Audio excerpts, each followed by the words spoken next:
I think what he's finding is this isn't a smash and grab. This isn't Venezuela. This is a determined adversary who have had 30 plus years to prepare for this moment. And they've dug in and they've made themselves dispersed. They've made themselves very hard to strike, especially from the air. And we are now getting to the sort of reality phase of this, where the strait is effectively closed to all intents and purposes. Some ships are making the dash, but most are not. And to reopen it requires a concerted and sustainable effort. And the force laydown that the president has at the moment in the Gulf of Oman isn't enough to assure that, either to keep his warships safe or perhaps more importantly to reassure shipping so that they can then go through. There's two parts to this. There's the escorting part where you blob up merchant vessels in some form or other and you make sure you assure their safe passage through the strait. That's the first sort of NATO task that could be done, and the second one is the counter mine effort. There's a lot of reported mines. I think some of it's circular. I'm yet to be convinced that mines have been laid, but lots of sort of increasingly authoritative voices are saying they may have. The point with mines is it doesn't really matter if they have or they haven't. You can just say they have and it has the same effect. So NATO could certainly help with counter mining efforts. We would assist the US. The US would have the lead on both of these, be no doubt about that. And we could, in theory, assist with escorting operations as well. But by then you're talking quite high-end warships. And not too many of us have ships that would be happy to operate in that threat environment. Lots of countries going, well, actually, no, it's not our fight. You started this. You get yourself out of it. Now, I have a slightly different view on this. It is our fight because of the effect this could have on the global economy and stores and logistics and fuel and gas and things that we need in this country. Whether we like it or not, I think this is our fight and we should respond accordingly. But you can see why some countries are saying no. And you can also see a situation when it comes to escorting where we end up with two parallel operations, a bit like we had in the Bab el-Mandeb Strait in the southern Red Sea, where you've got the US and UK group operating in one group, and you've got Aspides, which is the EU group, operating in another. And that caused all sorts of command and control complications, which here could be disastrous. I mean, that was going on for over a year. And then in this sort of crescendo at the end, the US expended over $1 billion worth of munitions in a period of about a month. So again, not 2 or 3 days, we're talking 2 or 3 weeks, absolutely raining down fire and fury. And even that didn't stop them. Now, they did eventually stop. And the jury's out as to whether they were beaten into submission or whether they just, had enough. But either way, it took a lot of time, a lot of money.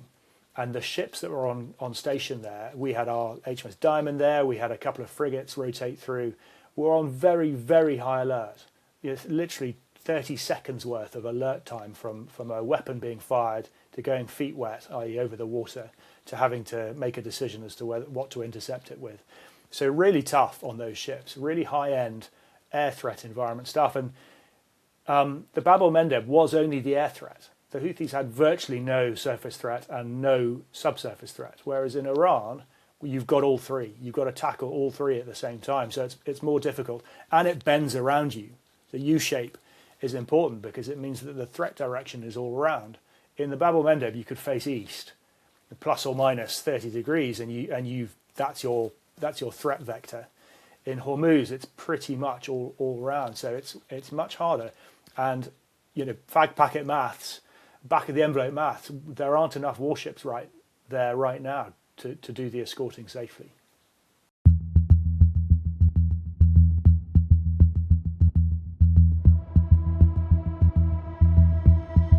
I don't get it, and I don't particularly like it. I mean, firstly, that's an invasion, right? I mean, if you think there's uncertainty in the polls in this country and in the US as to the validity of this entire thing, you are now putting the Green Army, as we would call it, i.e. not special forces, ashore, boots on the ground, whatever you want to call it. That is an invasion. Same if they take Karg Island. And that's a Rubicon that I think many would find quite hard to stomach, because it comes with a couple of issues. Well, firstly is casualties and fatalities. That's almost inevitable. They're dug in. The Iranians are dug in. As I say, they've had many, many decades to prepare for this. But also, if you want to hit mobile launchers or launchers that are dug into the deep mountains, the beach, the coast, let's call it that, isn't really the best place to do it.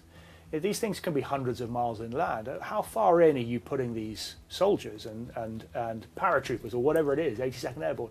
And I know there's a ship steaming from the Pacific now that's full of US Marines. How far inland do you put them? And then we're back to the invasion question. And then I suppose critically as well, you've got to support them. You can't just put thousands of US Marines ashore. They need a logistics chain. How are you doing that? You could do it in Karg because it has a runway, but how are you doing it up the vast coast of Iran without putting aircraft and helicopters and all the things that you're trying to make safe to operate there?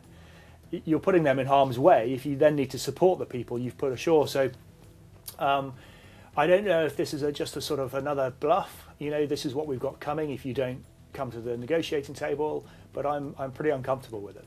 Yeah, look, I'm no land expert, but I have operated with our Royal Marines from various ships on a few occasions. So I've seen what the sort of sea to land interface can look like and how complex that is, and how quickly it can change on you. I wouldn't want to go up against the US Marines for all the money in the world. They are the most formidable fighting force on the planet, in my view, both in terms of capability, numbers, and backup sustainability. Again, it's always sustainability. Warfare always is. People get seduced by the pointy stuff firing, but you've got to have that chain, and the US Marines are unbelievably good at that. But it's just still hard to envisage what effect they'll have. I mean, clearly they're going to make life miserable for people in their location, but that's not. The threat is dispersed. It's everywhere. It's like we used to liken it to punching fog. You can hit it as hard as you like. It just folds around you, and they keep firing. And as we're already seeing, they only need to fire once a day. The Houthis fired on occasions for an awful lot of 2024. The Houthis fired twice a week. And really in a sort of masterclass of escalation management. They never struck anything too dramatic, but they did enough to keep that strait closed, predominantly. And Iran, I think, will play the same thing. So the threat of overwhelming land force, I wouldn't want to go up against it, but I'm not totally convinced it's going to achieve the end state here. The US will prevail here so long as they retain the will to do so. There will come a time when the use of missiles, very expensive missiles, especially the surface-to-air interceptor missiles, the Patriots and the THAADs. These are multi-million-pound missiles per shot. THAAD is something like 16 million a throw against a $20,000 Shahed 136, for example. So there's a sort of crossover here where it stops becoming sustainable. But unless we reach that, and providing the US retains its will to keep pressing this home, they will prevail here. It's really a question of how long, how much it costs to do so in the meantime. Eventually, they will beat down the Iranian threat to the point where it effectively can't function. But I think that could take a long time. In the meanwhile, what happens to the oil markets and everything else?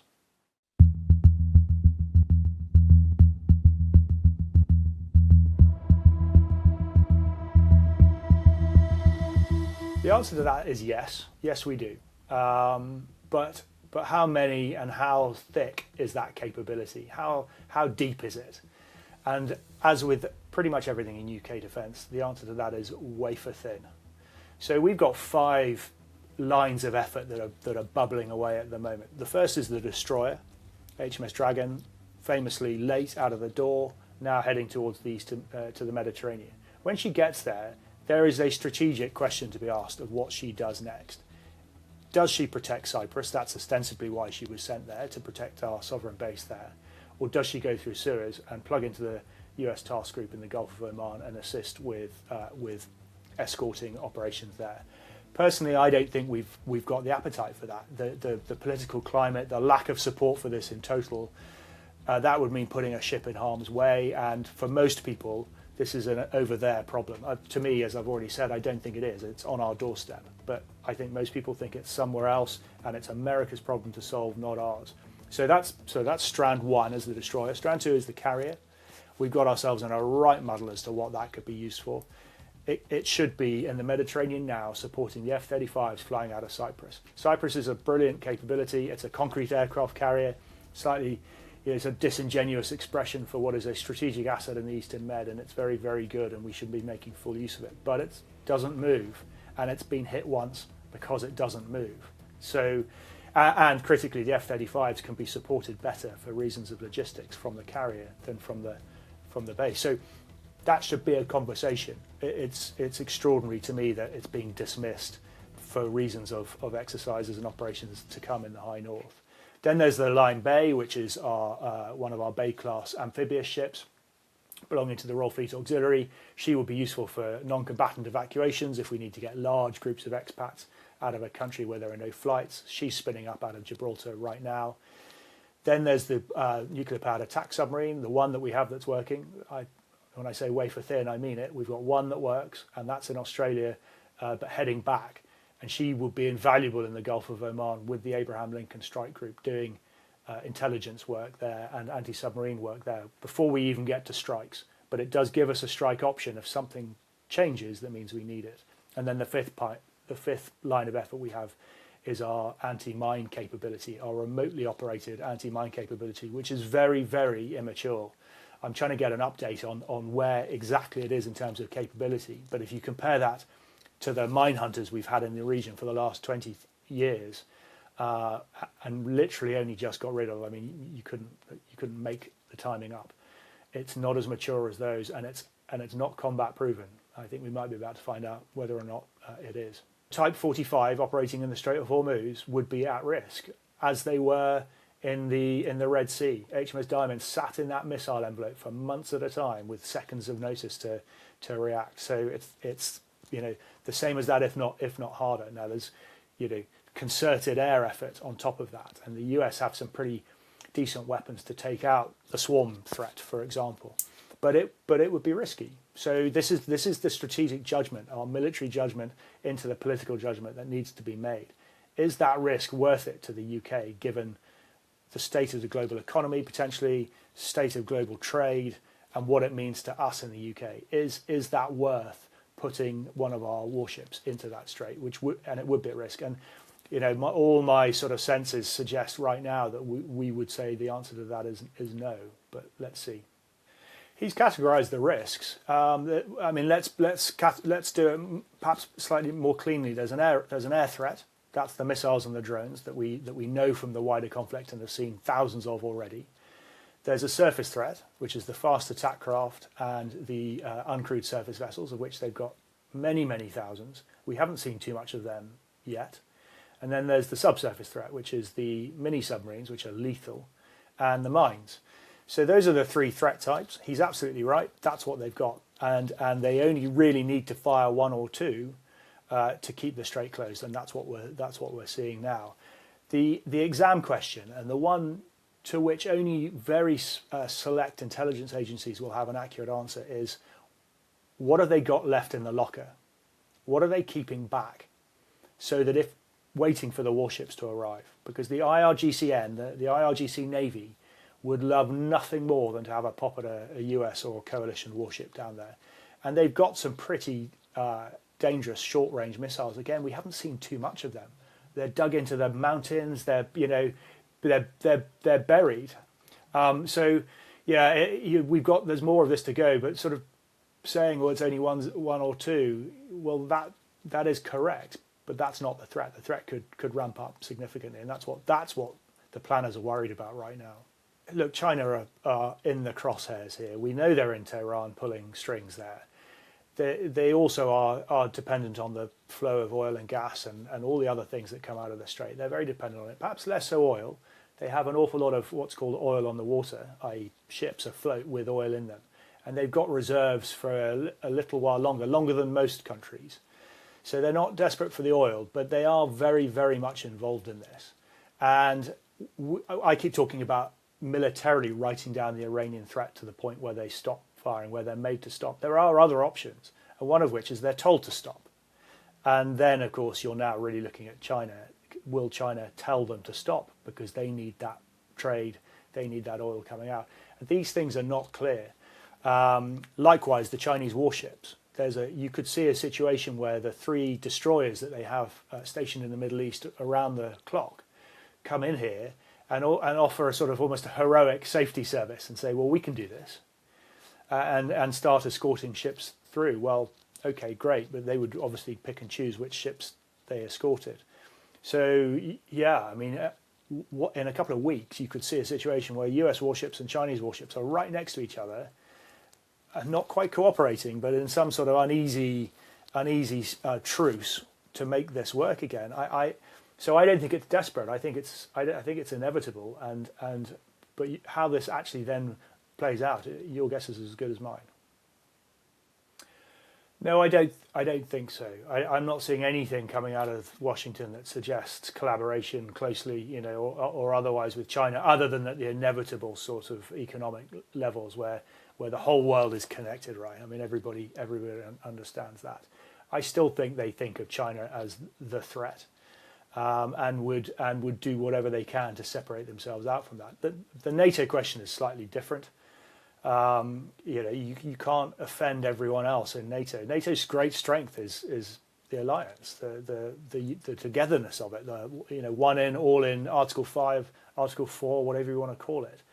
That's its great strength. And if you fracture that, you make everyone in NATO weaker, even the strongest person. That was what was so frustrating about the Greenland debacle. You're making that alliance that has held this whole show together for the last 30 or so years, you're making it weaker, and it doesn't make you stronger. It might make you sound stronger to your voting base, but the reality is not that. So where NATO goes from this and how it recovers, I don't know. I think we got our messaging badly muddled in and around the lead up to this conflict, and then as it started, whether or not they can use our bases or not, I think we got ourselves in a right knot there.